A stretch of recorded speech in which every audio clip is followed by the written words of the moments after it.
Hello friends, welcome to my YouTube channel. Exercise 5.2 से question number 3 करेंगे। In the adjoining figure P parallel to Q find the unknown angles. ये साथ में जो आपको figure दे रखी है, ये मैंने बड़ी बड़ी यहां भी बना रखी है।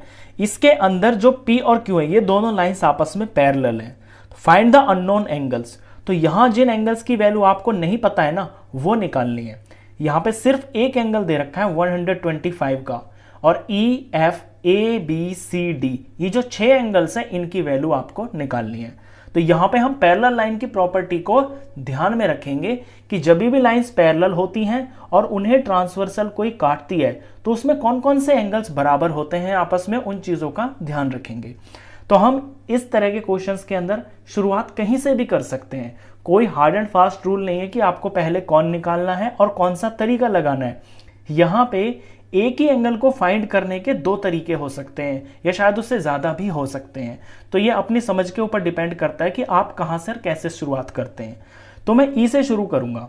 देखिए, ये जो पी एक लाइन है, ये बिल्कुल स्ट्रेट लाइन है, और पी लाइन के ऊपर यहां ये दो एंगल्स बने हुए हैं। तो जब एक स्ट्रेट लाइन है और ये दो एंगल्स बने हुए हैं, तो यानी कि ये लीनियर पेयर हो गया है। लीनियर पेयर कितने डिग्री का होता है? 180 डिग्री का। तो E और 125 ये दोनों मिलके 180 डिग्री के होंगे। यहां से मुझे E की वैल्यू पता चल जाएगी। तो पहले मैं E को निकालूंगा। सबसे पहले E प्लस 125 डिग्री बराबर हो जाएगा 180 डिग्री के। रीजन हम जरूर लिखेंगे क्योंकि ये लीनियर पेयर है। अब सिंपल सी एक इक्वेशन बन गई है, E plus 125 degree is equal to 180 degree. Equation solve करनी आपको आती होंगी। E की वैल्यू निकालनी है। यहां 180 अपने पास ही रहेगा, ये प्लस का 125 इधर चला जाएगा। तो 180 में से 125 माइनस कर लेते हैं। 125 माइनस किया, 10 में से 5 गया 5, 7 में से 2 गया 5, 1 में से 1 गया कुछ नहीं। 55 वैल्यू आ गई है E की। मैं यहां पुट कर लेता हूं, फिगर में दिखेगा तो और क्लियर हो जाएगा। 55 वैल्यू आ गई है। अब E के सामने जो है F है। अब मैंने बताया आपको कि जब भी दो लाइन ऐसे इंटरसेक्ट होती है तो एक क्रॉस जैसा बन जाता है। क्रॉस के अंदर आमने सामने के एंगल्स को वर्टिकल अपोजिट एंगल्स बोलते हैं, और उनकी वैल्यू बराबर होती है। तो E निकल गया, ये मैं मार्क कर देता हूं, ये E की वैल्यू है। अब मैं F निकालूंगा, तो एंगल F हो जाएगा एंगल E के बराबर। क्यों? रीजन लिखता हूं मैं, वर्टिकली अपोजिट एंगल्स। और E की वैल्यू ऊपर निकाल चुका हूं मैं 55, तो जो F है ये हो जाएगा 55 डिग्री के। तो ये मैंने दूसरा एंगल निकाल लिया। अब आगे बढ़ते हैं। 55 यहां भी भर लेता हूं मैं। अब इस क्रॉस पे आइए। अब यहां पे P और Q आपस में दे रखी हैं कि ये पैरेलल लाइंस हैं। पैरेलल लाइंस की प्रॉपर्टी ये होती है कि उनके करस्पॉन्डिंग एंगल्स बराबर होते हैं। करस्पॉन्डिंग एंगल का मतलब है कि एक ही साइड में हो वो, और दोनों लाइंस की सेम पोजीशन पर हो। जैसे यहां आप देखेंगे कि ये मैं लेट सपोज राइट साइड मान लेता हूं, R फॉर राइट और ये L फॉर लेफ्ट। तो राइट साइड में इस लाइन के ऊपर ये 55 डिग्री, तो इस लाइन के ऊपर जो एंगल ये बन रहा है ना, ये भी 55 ही होगा। क्यों? क्योंकि ये करस्पॉन्डिंग एंगल्स हैं। तो इस तरह से मुझे A की वैल्यू मिल जाएगी। तो एंगल A हो जाएगा, एंगल A बराबर हो जाएगा एंगल E के। पहले तो मैं यही लिखूंगा क्योंकि फिगर के हिसाब से मुझे नाम भी दे रखे हैं ना कि कौन एंगल किसके बराबर है। तो एंगल A एंगल E के बराबर हो जाएगा, और रीजन में लिखूंगा कॉरेस्पॉन्डिंग एंगल्स। Corresponding angles.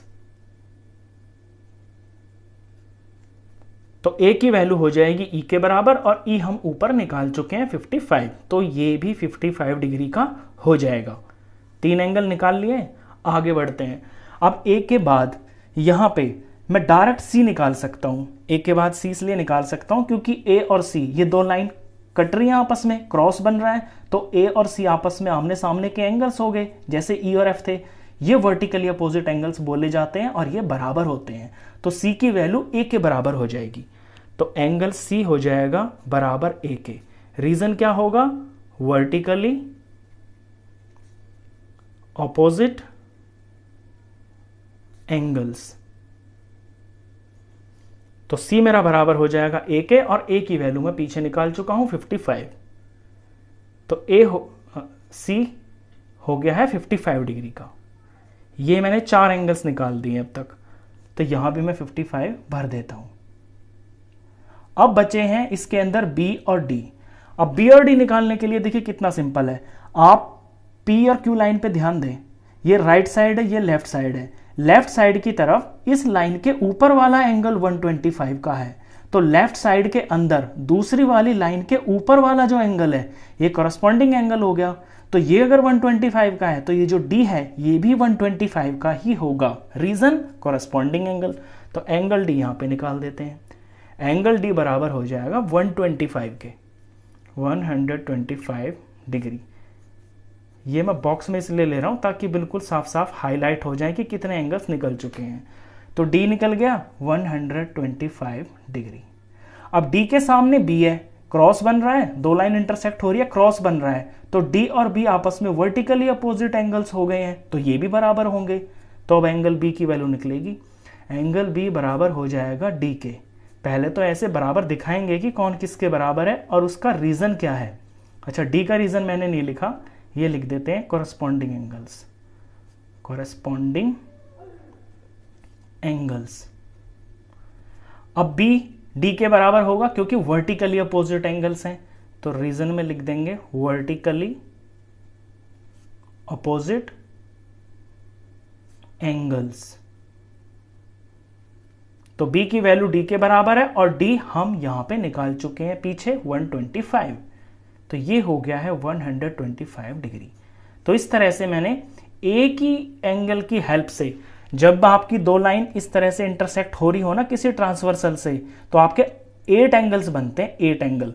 उन 8 एंगल्स के अंदर अगर आपको सिर्फ एक एंगल भी पता है ना, तो लीनियर पेयर और वर्टिकली अपोजिट एंगल और कॉरस्पॉन्डिंग एंगल की हेल्प से आप बाकी के सारे एंगल्स निकाल सकते हैं। तो B की वैल्यू हो गई है 125। सारी वैल्यूज हो गई हैं, क्वेश्चन खत्म। तो इस वीडियो में बस इतना ही। नेक्स्ट क्वेश्चंस के लिए मिलते हैं फिर नेक्स्ट वीडियो में, तब तक के लिए गुड बाय।